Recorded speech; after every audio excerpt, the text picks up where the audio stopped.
Around, everything's looking good? All right. Okay, so we are here at the Canadian Organic Growers Conference in Toronto with Dr. Gilles-Éric Seralini and Dr. Anne Clark, two of the leading proponents for sober second thought in how we approach GMOs.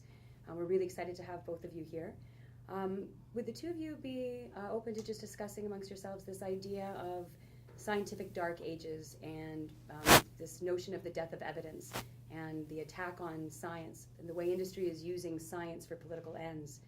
Maybe discuss that as scientists, how you feel about that and what you would like to see happen in the scientific community to shift that. Well, for there to be change in the scientific community, there needs to be change in the funding community and the money to make these things happen. I was astounded at the amount of money that it costs to do the study that you did. I mean, that's just phenomenal. Yes, but it's low. These 3.2 million euros are low in comparison to the money spent by the income tax in order to support the making of new GMOs. Yeah. Yeah. Most of the companies are financially helped by the government, or their own income tax is deduced when they make a new GMO for research. For when they search about a new GM plant, they can deduce some income tax and have some subsidies. So they get a tax credit for doing research. Well, so do you get a tax credit as an organization? No.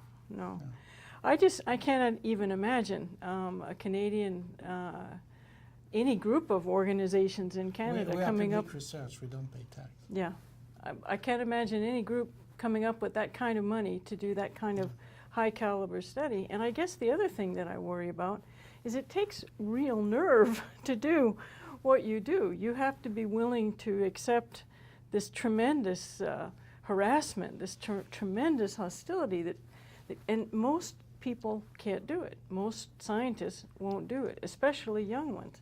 So it makes you all the more courageous that you do what you do. Well, the thing is, let's look at that to an historical point of view. There are always black ducks in a farm. You're the black sheep on the farm, huh? Yeah. Oh, the black sheep.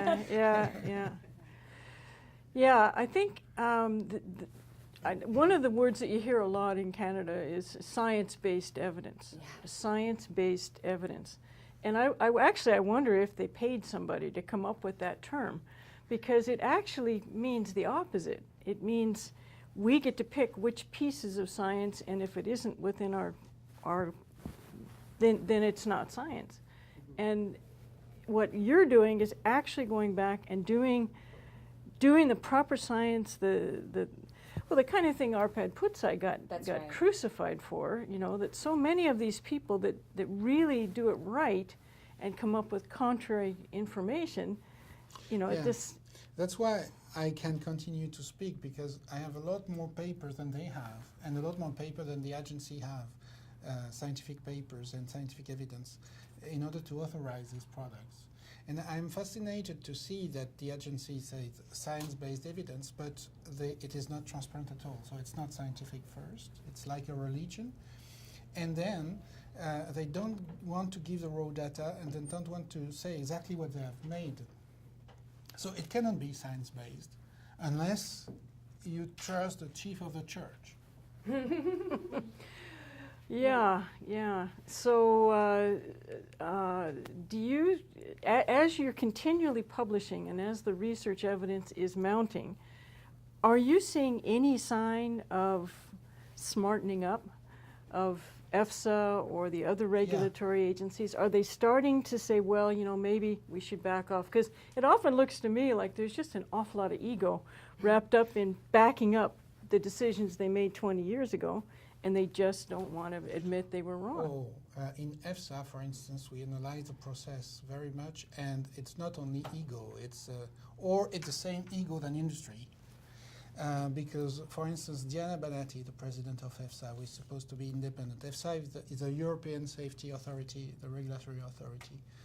So it has in charge 450 million people for the food safety, so it's a lot. And they say Diana Banati, the former president, went to industry, to the ILC panel. ILC is a major lobby agency for industry, Monsanto included, in Europe. And they have employed this lady. And this lady was part of the Administrative Council of ILC when she was in position, the head of EFSA. So she left. Then there was Susie Renkens, the administrative chief of the GMO panel. She left to be a lobbyist for industry, and she was the former assistant of Mark von Montagu, who discovered the first transgenic plant for the tobacco, with the tobacco industry funds. He's going all around the world, including in Cuba, to say good things about GMOs. Where there was a transgenic tilapia and the transgenic tobacco. And then there was also Harry Kuiper, the chief scientist of the GMO panel, and I could cite other people for the pesticide panel. He left. No, he was changed, but it was recognized by the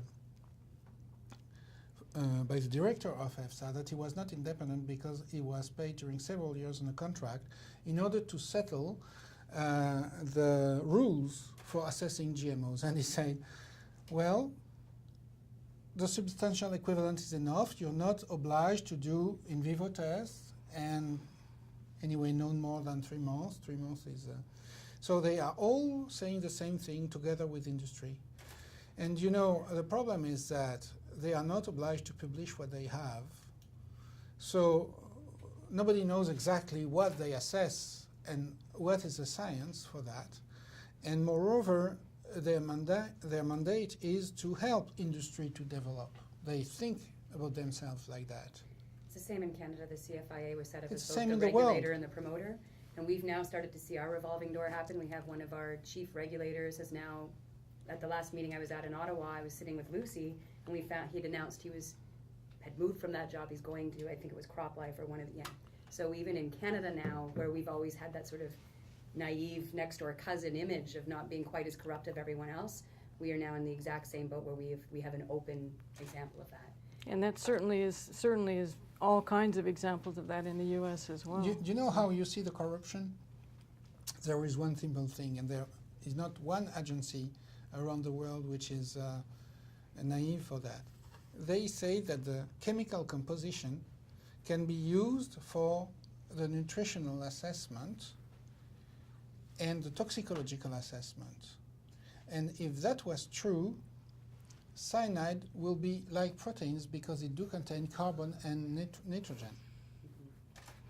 So it's kind of stupid. You cannot deduce everything from the growth composition and overall in toxicology. So how much of this problem is a result of the fact that the science we use, whether it's to demonstrate a problem or demonstrate safety, is still that basic reductionist science, and it does not take an interdependent and holistic look. And so we have these arguments, and I call it in our work, it's like a pissing contest of science. We put our science up against your science, but if we don't begin to look at the underlying, what is it that agriculture does, how does soil behave, what can we do then to support scientists to move in that direction? Are we in a place where we're stuck and we're not going to solve this problem through science? In